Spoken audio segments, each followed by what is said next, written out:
Hit it. Welcome to the Test Talks podcast, the place to go to geek out on software testing. And now your host, whose mission is to help you succeed with test automation, Joe Colantonio.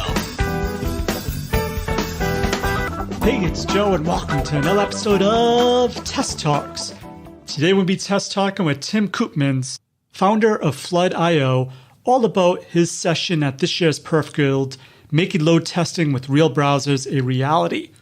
Because I've been so busy planning and putting on the online conference Secure Guild, because I haven't had time to interview someone new recently, for today's episode I took part of Tim's session that he gave at Perf Guild 2019 and some of the answers he gave for the live Q&A during the conference, and I created almost a mock interview.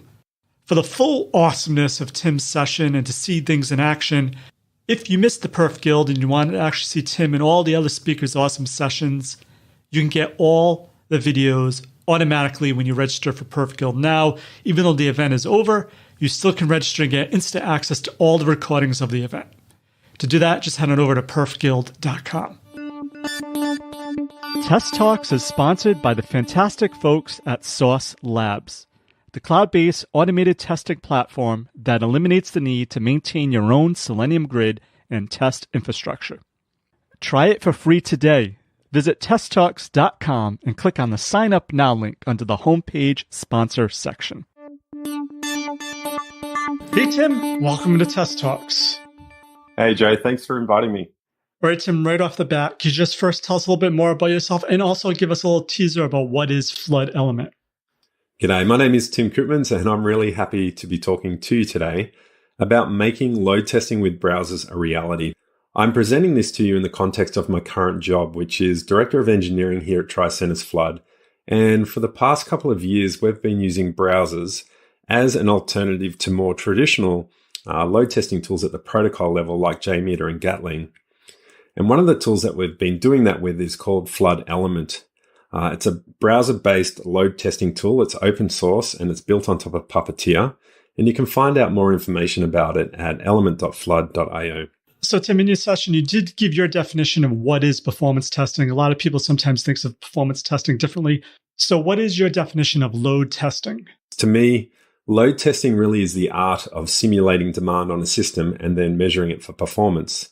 But performance isn't the only dimension that we care about, and I like to use the mnemonic pairs to remember the other dimensions, and that is performance, elasticity, availability, reliability, and scalability. You see, load testing really is just a means to an end, and that end really is to observe these different dimensions under load. And it's really what you do about those dimensions that makes all the difference to your load test efforts. So in order to do something about them, you have to be able to simulate load in the first place. And this is where I see many people, both new and old to performance testing, spend a lot of time. And by that, I mean disproportionate amounts of time actually spent, building and maintaining load test scripts, typically at the protocol level, in order to simulate that demand. And this is all at the cost of execution and analysis, which is the pointy end of load testing and where we should be spending the majority of our time. But unfortunately, we kind of get sucked into this enormous time sink of load test creation. And that's why I really want to talk to you today about the reality of using load tests with browsers. So Tim, can you just tell us a little bit more, what is browser-based performance testing? What does that even mean?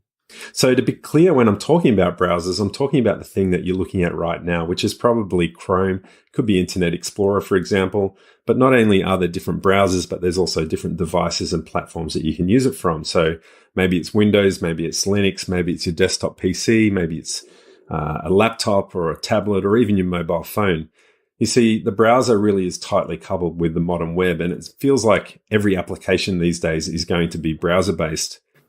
So Tim, in your session, you also have a reference to the matrix about Spoonboy. What does Spoonboy have anything to do with browser-based performance testing? Because I love that quote in the Matrix where Spoonboy says, "Do not try and bend the spoon. That's impossible. Instead, only try to realize the truth." And then Neo asks, "What truth?" And Spoonboy says, "There is no spoon."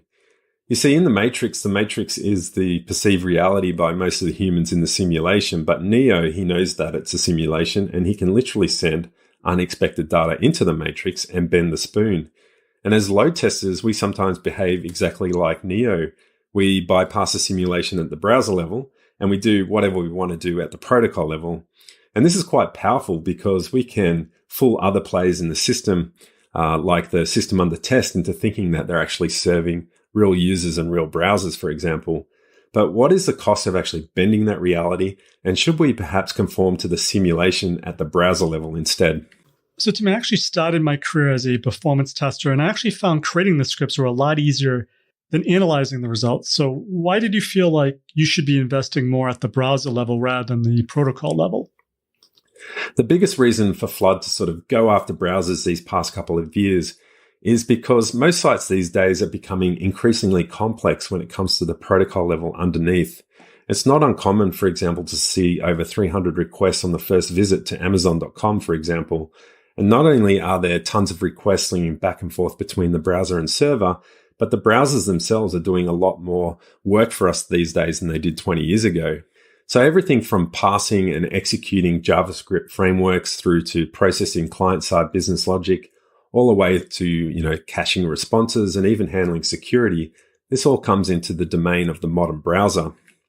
And as anyone that's ever tested something beyond the primitive pet store example can tell you, load testing a modern single-page web application at the protocol level can be an absolute nightmare to build and maintain. So Tim, how does this work? Is it either or do you see people using both browser-based approach and protocol approach together in one scenario? Yeah, I think it's really good as a hybrid approach. I mean, I mentioned some of the warts of this style of testing, which is obviously resource consumption. It takes a lot more resources to spin up concurrent load with a browser level approach over a traditional protocol level approach, for example. So, we have to be considerate of the environment and be wary of sort of punching more holes in the ozone layer. So I think, it's always good to consider both approaches. Like a common approach that I see with customers is that they will often use protocol level stuff for targets that are particularly easier or I guess, how should I say, more well-defined. So a good example might be, say, a RESTful HTTP-based JSON endpoint, for example, might be testing like a mobile site, and it has, pretty well articulated requirements or specs around how to use the API. So they might use a protocol level approach for that, and then offset some browsers as well to see what it looks like from more of a user perspective as opposed to just underneath the hood at the protocol level. So yeah, I really think using both approaches is fine. We also have some customers that just only test at the browser level because some of the implied complexity that I hinted at, particularly with single page applications or I guess more complicated business or user flows throughout the application, it just becomes a whole lot easier to sort of build and maintain the scripts at the browser level. So, ticketing, gaming, any sort of transactional kind of types of clients, I guess, in the browser, you probably guess. Even video streaming is pretty common as well. So it's really just picking the tools wisely and making sure that you're aware of all the different options that are available to you in the open source space. So how does Flood Element actually capture timings as you're running the script? Yeah, so the concept of timing in Element at the moment is what we would call like step boundaries or simply wall clock time. So we have timers that happen around the individual step boundaries, which you would have seen in the script that I was building on the screen. When you're running it from the command line does give you information in terms of it's more to sort of help you with debugging. So it's going to give you incremental sort of wall clock time or elapsed time for each of the steps. You can also, obviously, I'm pretty sure from the top of my head, you can interact with that via the API as well and dump that out if you wanted to.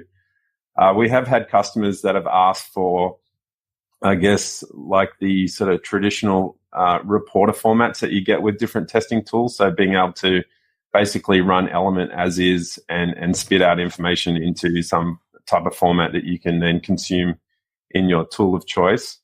And it can also, of course, be used with Flood, which relies on the same wall clock timing methods that were built into Element itself. We also have plans to add some other timing metrics because we are interacting with the browser. We have full control of Chrome. Yep. We're really interested in, say, like Lighthouse metrics, for example. But we can kind of intercept and do whatever we like thanks to Puppeteer at the network level. So we are sort of interested in showing perhaps some other useful timing things, like typically like what you would do when you're sort of debugging front-end performance issues, so you're looking at, say, interactions with JavaScript or what am I saying, XML, HTTP requests, that sort of thing. So being able to sort of see a summary of those broken down at the step level or at the page level, let's say, would be also really useful, we think, for customers. So what's happening under the covers? Is Selenium used to do the driving of the browser, or how does that work? Yeah, actually, Element.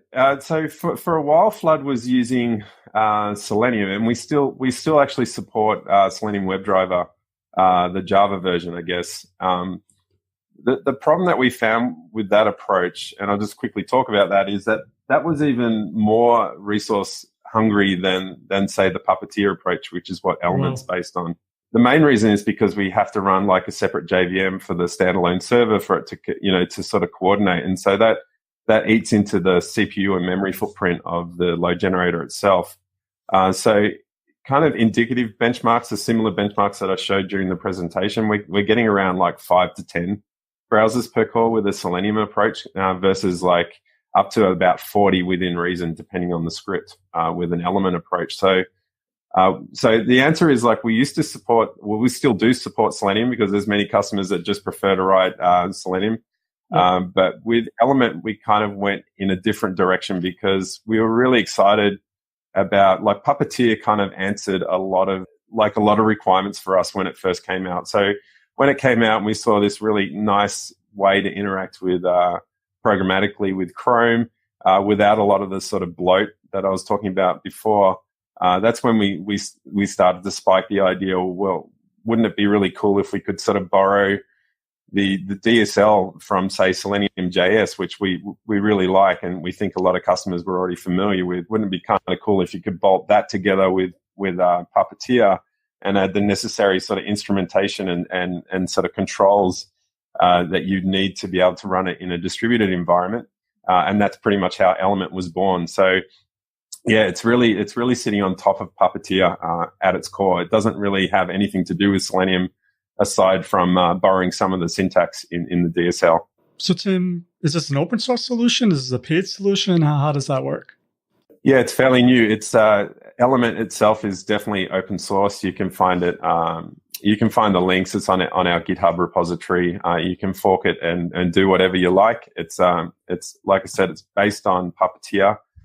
It will remain open source. I think the things that we might modify would be how we actually execute it on Flood. Obviously, Flood is a paid subscription based platform. But I think having that capability, like a lot of customers have really liked being able to build load test scripts, locally on just their own laptop. It's kind of like a novel concept to just be able to build and test as you go. And definitely customers have been asking for more ways to sort of run Element locally. I don't think we'd go as far as trying to implement a completely standalone distributed solution for Element itself. But we would welcome any pull requests in that space as well if people have some good ideas there. But I certainly don't want to try and dictate the way that you would use it locally. I mean, I think customers and users are really creative when it comes to using tools these days. Does this work like with package solutions like SAP? And if so, do you have like a quick get started guide to actually how to do that? Actually, yes. Like if you look when we were sort of releasing Element for the first time, we thought it would be good to have a number of examples, for the common sort of things that people are trying to test. And to that end, it was more sort of packaged app based, So we did, this is how you would test YouTube. This is how you would test, WooCommerce, Magento, WordPress, for example, just to give people some starter scripts. And then in the course of doing that, we actually released what we call the load testing playground, which is just, once again, another open source repository on our GitHub. And that has some example element scripts in there. I think the intent for our load testing playground is to provide examples, useful examples that we find for the main tools that we support. So it includes examples for Element, for SAP Fiori, for example. Salesforce is definitely on the to-do list. But likewise, we also want to have examples for Gatling and JMeter as well, because we love those tools as well. So, Tim, not in a way that one tool is better than another, but how would this flood element compare to, say, Load Runner's True Client Protocol, or even I think SmartBear came out with a new awesome tool called Load Ninja? Yeah, I mean, I try and keep an eye on the competition. Building a product, but I don't try and spend too much time there. But I am aware of the competitors. I would say things like True Client has been around for a long time, and certainly I feel like that's the granddaddy of the browser approach. There was another competitor that sort of came and went, which was Browser Mob. I don't know if you remember those. Yes, yeah. I think it was Patrick Lightbody that created that. That was kind of like some of my early inspiration, I guess. But I think what's common to it all is really just acknowledging that browser level is a viable approach in some situations, and more often than not, it's to sort of reduce the complexity around building and maintaining scripts. So I think all of those solutions have that in common. I'm not sure on what was the other one, the Load Ninja one. I have a feeling that was still kind of Selenium based. Brand new. I think anything. My caveat or the caution or the lesson learned, I think, for anything Selenium based is it was kind of never really designed to be like a load testing tool. Yep. First and foremost. I mean, it had some fairly opinionated decisions in there about, why would a tester ever need to care about the protocol level? Like, it was strictly like browser only. Yep. And that can kind of get in the way sometimes when you want to change it without sort of changing the core code. Obviously, things like True Client are going to be a closed source approach, as far as I know, unless they've changed recently. But so I think what I'm trying to look for in a load testing platform, first and foremost, is open source and being able to extend it, being able to get my hands on it easily without too many restrictions around how you use it. And I think that's kind of like a bit of a differentiator for us. We want to still take the open source route there, and I think just trying to keep it modern. Using like our choice to use type is kind of in line with Puppeteer. It just, as you could probably see in the demo, it provides really nice helpers for building scripts. You can sort of take advantage of IDEs like Visual Studio Code, or just decent text editors for that matter. Extending it means that you can use any number of Node.js libraries, for example, like we're using the Faker library to generate random data. That's immensely useful. We have like a test data element there as well, which we can suck in things like CSVs. I just feel like open source is always the easiest path forward and gives you more options, more flexibility, basically. So that's why I like to think tools like Element are a bit different to the other sort of competitors. So, Tim, I know the tool is fairly new, but you did mention sometimes when you get the actual product in the hands of your users, they sometimes do things that you didn't expect. Have you seen any of those type of issues? And if so, what are they? Or what other scenarios might they be using this tool for? I think that the use case has been, there's been some attempts to do some, not malicious, but, to fake some traffic to things like Google and stuff like that, because we are using a real browser. And I think some more dubious customers figured out that they could use this as a bit of a platform to, vote brigade and thumbs up things. So we had to we do monitor that. So we had to, sort of stamp down on that a little bit. Yeah. Users always surprise me, in terms of what they do. I think the biggest surprise though was just how quickly users were willing to ramp this up. I honestly thought it would take a bit of time, before we started seeing large load tests. But, we had paid users going straight for Hero, like running 40, 50,000 browsers at once. And you can imagine that's around 1,000 load generators. So I think, it's good for us. It's good for business, of course. But Yeah, that was maybe the exciting thing about it, because we quickly had to make sure that we could scale to that, as a frequent thing, not as a rare thing, which was, I'd have to say more rare to want to launch 1,000 load generators at the protocol level. So yeah, I think just usage and just keeping on top of the more malicious intent is probably the two things that have surprised me the most about Element. So Tim, another question just came to my mind is, does Element only support Chrome? Yeah, at the moment it only supports Chrome because it is built on Puppeteer. We are obviously interested in other browsers, and I can tell a little war story there, because we are owned by Tricentis as a company, and we also have an integration with Tosca, which is Tricentis's test automation platform. And a valuable lesson that I learned there when we first rolled out our engine in support of Tosca, for example, was that many enterprise customers that were also interested in a browser level approach don't have the flexibility or can't even use Chrome. It's just simply not in their SOE. It's or their application doesn't even support it, and quite often the requirement was Internet Explorer, for example. So at the moment, with the Tosca side, we use a completely different engine. It's a source. It's a completely different automation engine, and that's talking about lower levels of concurrency, but it's to satisfy a different customer requirement. I of course would love to just be able to support all the browsers, but it really comes down to what's available in the market in terms of tooling, what's kind of like a viable approach. So we always have our eye on these things, but unfortunately for things like Internet Explorer, you kind of have your hands tied there in what you can do in more of an open source route. Okay, Tim, before we go, are there any parting words of wisdom you'd like to leave us? No, I think I really want to encourage more people into the load testing space. I think it's Flood is really about removing barriers to creating and executing tests. And, in terms of roadmap, we have a really strong focus on analytics this year. So you can expect to see us expand in that space because we think we've got the execution stuff down pat now.